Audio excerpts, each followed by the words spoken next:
Hi guys, how are you doing? Welcome back to the channel. Neil here, and today we're checking out a brand new pedal brand called Klowra. Klowra hit me up a few days ago now, and they got in touch with me and said, we want to send you a pedal out. So this is not a paid promotion, even though there's a paid promotion box down there. Like about 50% of my videos, it just means that they are sending me this pedal out and I can do what I want with it when I review it. So basically, we have here the Klowra Reverb pedal. They do delays and pedals like that. You know, modulation pedals, those types of pedals. I was originally looking for an overdrive or a preamp pedal, something like that, because I thought that would do better on the channel, but they don't have one yet. So I went for this one instead. I went for the Klowra Reverb. It's a really good pedal. I'm going to go through the controls on the top of this, but I want to show you what you get in the box first. So you get this manual here, which I'm not going to use in the demo. Sorry, just can't be bothered using manuals. I'm a guy, we don't use them, do we? So I got this with it, and I don't know what it is. It says Klowra on. And at first I thought you could change the face or the look of the pedal somehow or something with this. I wasn't sure exactly what that is. Maybe Klowra can tell me exactly what that is and what it's for. You get two of them. You get this one as well. It's pretty nice. Don't know if it's a sticker. Not sure what it is. But yeah, it's pretty nice. That's exactly the same, I think, as the graphics on the pedal. So I have no idea what that is. And here we have a sticker. This is definitely a sticker. You get that with it in the box as well. Here's the pedal, guys. I'm going to nip through the controls on this now. Stick the pedal close up on the screen for you guys so you can have a look at it. So over here, first on the left, we've got a decay, a pre-delay decay. This is pretty much standard on most reverb pedals. Next up, we've got a bright control, we've got a mix control. Those double up as ramp attack and also ramp release. We've got below that a size control, a texture control. For me, the texture control and the size control, those are where it's at. Those do the most, to affect your reverb when you move them. And it can make some really cool sounds with those. Over on the left at the bottom, the light blue control has, let's count them because there's quite a lot on here. 1, 2, 3, 4, 5, 6, 7, 8, 9 different types of reverbs, all with different names like shimmer and hazy and things like that to try and describe the type of reverb that we actually have on there. It's a real cool pedal. As with all awesome modern reverb pedals, you can press and hold the foot switch there, and when you hold it, it will be like a freeze control. So basically when you hit a chord or a note or anything like that, it will kind of make a paddy synth atmospheric kind of sustain on there, and you can then play leads over the top. If you press and hold that button, then your notes after the original chord or note that you jam over will not have reverb on. Obviously, if they did, it would just get probably too messy. So really cool function. A lot of reverbs have that on now as well. On the side here, you can run this in stereo. It's got an output for left and for right. There's also inputs for left and right as well. And at the bottom here, you have a CTRL out, so you can control the pedal with another pedal and use its functionality a bit more and a bit easier rather than flicking through things with your fingers if that's what you want to do. On the top there, there's a USB-C out that can go to your Mac or your PC. So I believe that you'll be able to update the pedal and plug it into your Mac and things like that. So yeah, really cool. Before we get on with the video, guys, I just want to mention Dan's Guitar Store Picks. They sponsor the channel now. I use these Precision Minis. They're absolutely awesome. Check them out. The link's down there below in the description. I also use Stringjoy strings. There's a pack behind me there with Stringjoy strings. They support me on the channel, and I absolutely love their strings. You can make your own sets up. And they've even got a 9.5 gauge, which is really cool. So I really like those guys as well. And huge thanks for them to them for supporting me on the channel. The gear that I'm going to be using in today's demo, guys, I'm going to be using a PRS S2 2408. It's this guitar here. I'm going to stick to just using it in humbucker, but I'm not going to split the chords or anything like that in this video. If there's a bit of clunking around on the low E, that's because I've dropped the guitar to drop D, and the bottom string is just a regular gauge. It's not, I've not put a thicker gauge on, so if there's any buzzing or anything like that, it's not the pedal, it is just a bit of fret buzz off the string because it's too slack. Right. Also, down below here, we have the Blackstar Amp 2. At the beginning of the video, when I start playing, I will play you guys the clean tone from the Amp 2 so you can see what it is drawing, what it sounds like, and then we will engage the Klowra Reverb pedal here, the Limbo. We will do that right at the beginning of the video, and I will zoom right in on the pedal so you can see exactly what I'm doing rather than you just watching me jangle away and the pedal being in the background. So yeah, that's how we're going to do today's video. Let's get on with it.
Okay, so what do you think of that? My impressions here of this pedal are, I absolutely love it. I think it's awesome.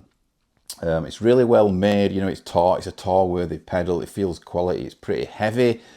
There's nothing, you know, I can't fault the pedal, I can't pick any fault with it. It works absolutely fine. The controls feel great, it feels great quality. What more can you possibly want? For me personally, and what I do, I wouldn't need any more out of a reverb pedal than the Klowra Limbo provides. I think it looks great, no qualms at all. What I will say is though, I really hope that Klowra make a preamp pedal. I've kind of got a bit of an idea for them. I don't know if they'll be interested, but what I thought was like, you could make a preamp pedal and you could like have all different preamps over here, like this control that goes through the reverbs and cycle through different preamps. You could have your tone settings here and then maybe an IR selector here, and you could record on the fly straight from the preamp pedal. You know, I think Klowra know what they're doing for sure, and they could make a real good job of that. Huge thanks to Klowra Effects for sending this over. I really appreciate it. Thank you very much for you guys for watching today's video. Please don't forget to subscribe, give me a thumbs up. If you are going to buy any gear at all, then there's a Toman affiliate link down there below. Go in the search bar, search for any gear, pay for it at the checkout, and it really helps support me at this end.